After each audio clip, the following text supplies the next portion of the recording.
দেড় বছরের ছোট্ট হাসান কপালে বিজয়ের মানচিত্র আর হাতে লাল সবুজের পতাকা দুলিয়ে এসেছে গৌরবের স্মৃতিসৌধ দেখতে। ও যেন আস্তে আস্তে বড় হয়ে মুক্তিযোদ্ধার ইতিহাসগুলো জানতে পারে, শিখতে পারে, এই জন্য আমরা এখানে আসা হয়েছে।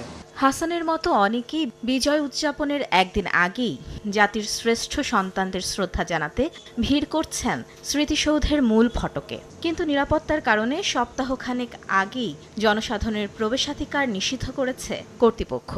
স্মৃতিসৌধ দেখতে এসেছি। বিজয় দিবসের দিন অনেক ভিড় থাকে, তার জন্য আগে এসেছি। ভেবেছিলাম যে আমি পরিদর্শন করে যেতে পারবো, কিন্তু যেতে পারিনি।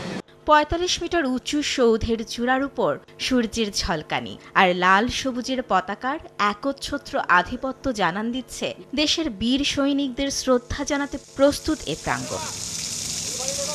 ৫৪তম মহান বিজয় দিবস উদযাপন উপলক্ষে জাতীয় স্মৃতিসৌধের মূল ফটক থেকে শহীদ বেদি পর্যন্ত ধুয়ে মুছে রাঙিয়ে তোলা হচ্ছে রং তুলির আঁচড়ে। পায়ে হাঁটার লাল ইটের পথও সাদা রঙের আঁচড়ে শুভ্র করে তুলছেন শিল্পীরা।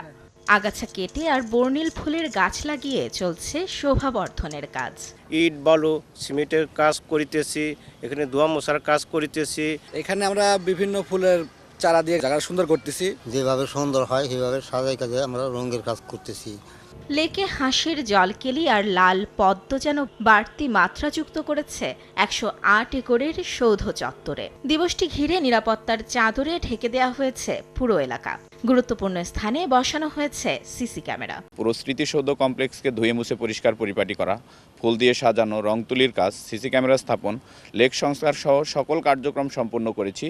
বিজয় দিবসের প্রথম প্রহরে রাষ্ট্রপতি, প্রধান উপদেষ্টা, উপদেষ্টা মণ্ডলীর সদস্য ও বিদেশি কূটনীতিকদের শ্রদ্ধা নিবেদনের পর সর্বসাধারণের জন্য উন্মুক্ত করা হবে স্মৃতিসৌধ এলাকা।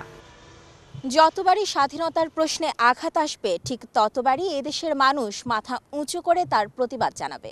সে কথাই স্মরণ করায় সাভারের এই জাতীয় স্মৃতিসৌধ। আর তাই এবারেও জাতির শ্রেষ্ঠ সন্তানদের শ্রদ্ধা জানাতে প্রস্তুত বাংলাদেশের মুক্তি সংগ্রামের এই নিদর্শন। সাভারের জাতীয় স্মৃতিসৌধ থেকে মাইমুনা হায়দার চৌধুরী, সময় সংবাদ।